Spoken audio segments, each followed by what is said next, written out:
Ambassador, one aspect of this protest is there is an unrest in the bazaar. The second aspect of the protest is that the people born after 80s, a lot of writers say, have no memory of the revolution, and they feel that their parents have voted a closed regime which has completely cut Iran off from the larger world. And the third thing which is coming out is that the people are saying pro-Pahlavi, shouting pro-Pahlavi slogans. I wanted to put this in perspective for our viewers in India. Why is this happening? Well, you know, Iran is experiencing some of the most intense unrest in its modern history. And this is driven by an economic crisis, a collapsing currency, and rising public anger due to a number of reasons which you pointed out during your introductory remarks. Now, over the past week, protests that began as strikes by shopkeepers over the plunging rial have spread to major cities across the country.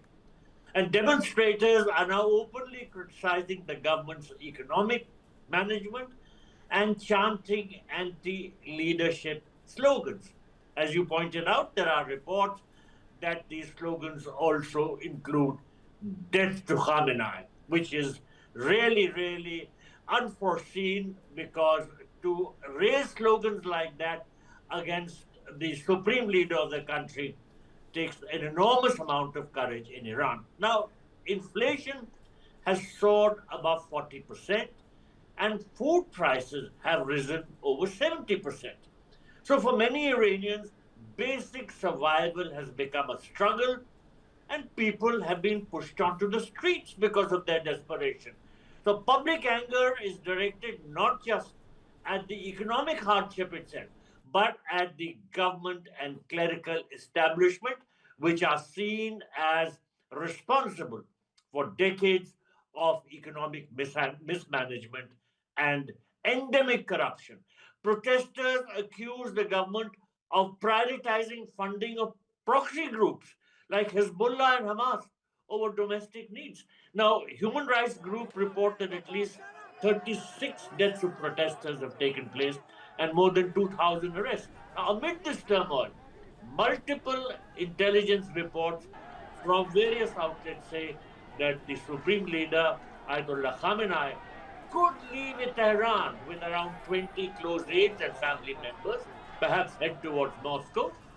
And this alleged escape plan would be triggered if Iran's army or the Revolutionary Guard Corps or some other security services were to desert or refuse orders to suppress protests.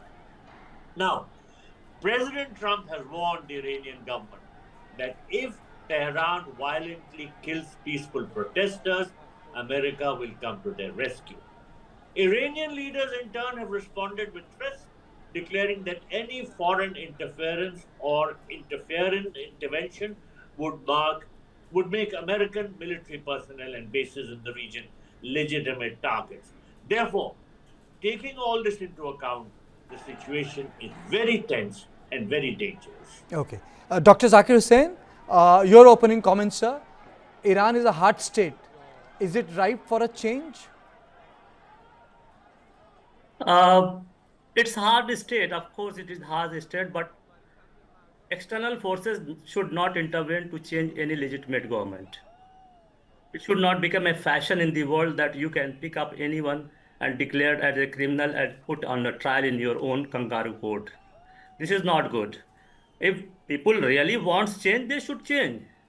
And whatever reports you have shown, it is legitimate, it is right and correct, except one, that the videos you are showing, do you have any direct access to these videos, or you are running the videos floated by Western media, who are also saying that Khamenei is ready to flee to Moscow? What the 82 years old person who has not moved when there was Dr. a heavy... Zakir Hussain, do you think free reporting is allowed in Iran? You think Indians get visas to report in Tehran? We should verify it. No. I know. I'm the editor of the channel. I know what I'm running. I know. I also know these are very floated and manufactured artificial. I'm the editor of the channel. I know what I'm running. And then, yes, sir. That's why I'm telling. I'm also I watching verified it. I closely. know what I'm running. Yeah. So what I feel that it is not new. China is also running a hard state. Many other Putin is also running hard state. What's wrong with Iran? Iran wants to protect its country from the external intervention. What I am telling, Iran wants to protect it from a country which is pursuing the agenda of greater country capturing all along the other territories. If that state is protecting its country, its people, and also we find that all the people are not against Iran, our regime, or the government. There Okay. are considerable section of population is still following Khamenei and its ideals. And we find that the regime itself, the government has itself declared some economic policies which is dividing the unity of the protesters. We find that lately Iranian government has awakened and it has declared some economic incentives, and they have Okay. understood that Okay. economic is breaking their backs. Okay. And one thing, Iran is also interested if it is going mounting. President Trump is saying that he is locked and loaded. Then Iran has also issued a statement to take preemptive strike. Okay. Itai, your opening comments. Do you think that this protest is the okay? Let me reframe the question. Is this protest just about the inflation, or do you think that this protest have acquired a political idiom which is against the Ayatollah and the clergy? First, let me open with a wise man's word. Niels Bohr, the Danish scientist, Nobel laureate, who said that predictions are very difficult, especially if it's about the future. So it's a bit difficult to predict, but I think that if we look at what's going on now, we see some natural venting of feelings. It's clear that when the prices are rising, inflation is rising, and water is scarce, electricity is scarce. People are not happy. They will go to the streets and demonstrate. Is this a coup? I don't think so. I think this is motivated by a hard life. There may be, and there are these days, a lot of influence campaigns that nobody will be able to pinpoint, but are, I'm sure, abundant of other countries maybe meddling internally and stoking the flames. But that said, it's a real internal anger, but I don't think that it's heading towards any change of regime, and even more so, I will not be surprised to find out that the regime is actually somehow letting this, allowing a certain venting for the population to feel that they are protesting, and as long as it doesn't endanger any symbols of the regime, I think the regime is actually quite happy to show it's a democracy. People are demonstrating and saying what they want, and there will be elections at some point, and whatever happens will happen. But so I don't think the flames are not as high. I think the media around the world is making too much out of it because it wants a regime change, and therefore it's portraying these protests as more than I think that they really are on the ground, and therefore I'm not impressed. If we do see a IRCG or military people joining the protest or refusing orders, etc., this could be a shift. But until that happens, this is just an ordinary civilian protest. Okay, it's time for a short break, but I have a question for Ambassador Prabhu. So I'll leave the question for you before I go in for a short break. No one expected the entire Assad regime to collapse in 24 hours. When the cookie crumbles, the cookie really crumbles. And within 24 to 36 hours, he left Syria. So that will be my question, because whenever there is a collapse, it is so sudden and it is so real time that it's unexpected. And the second best example, sir, you would recall is in Afghanistan, when the America had to flee and people thought, Taliban will take 40 days. They were there in 24 to 36 hours from Tehran to Kabul, sir. Okay, let me go across to Ambassador Dayal. Sir, you have served in Iran also. So the question is, in West Asia, when the regimes crumble, they really crumble. So my question is, how is this protest different from the protests previously they used to happen?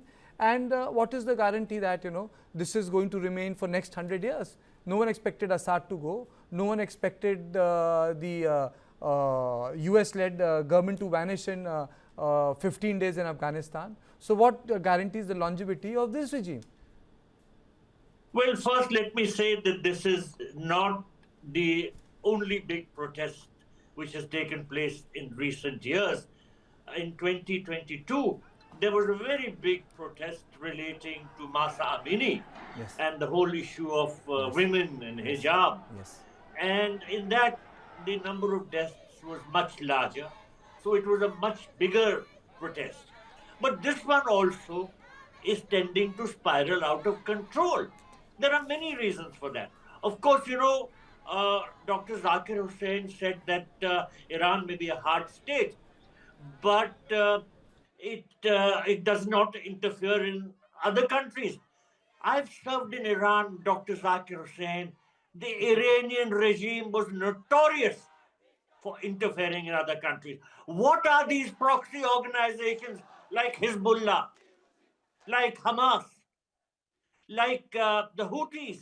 They're all proxies propped up by the Iranian regime, and the anger of the people of Iran is that a lot of money is being spent on these proxies, which should be spent on the Iranian people. In other words, the Iranian Islamic government is diverting precious financial resources, and the people of Iran are suffering. So don't tell me that the Iranian regime doesn't interfere in other countries.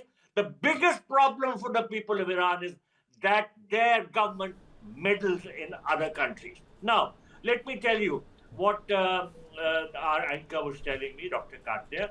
He asked me whether the Iranian regime could crumble. Well, one doesn't know. The situation is very delicate.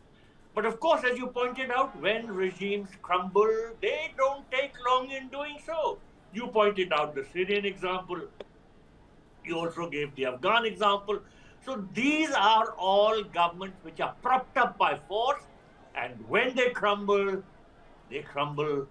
very quickly. So one doesn't know. But of course, as things stand, the Iranian regime, if it is supported fully by the armed forces and by the Iranian Revolutionary Guard Corps, the IRGC, and the security services, it will be able to put down this revolt. But the situation is complicated because of the global scenario. We have a Donald Trump who is quite willing to interfere in other countries. We've recently seen Venezuela. He's threatening Greenland. And who knows what he will be doing in Iran. So I think that the situation is very precarious, and we have to see how things unfold.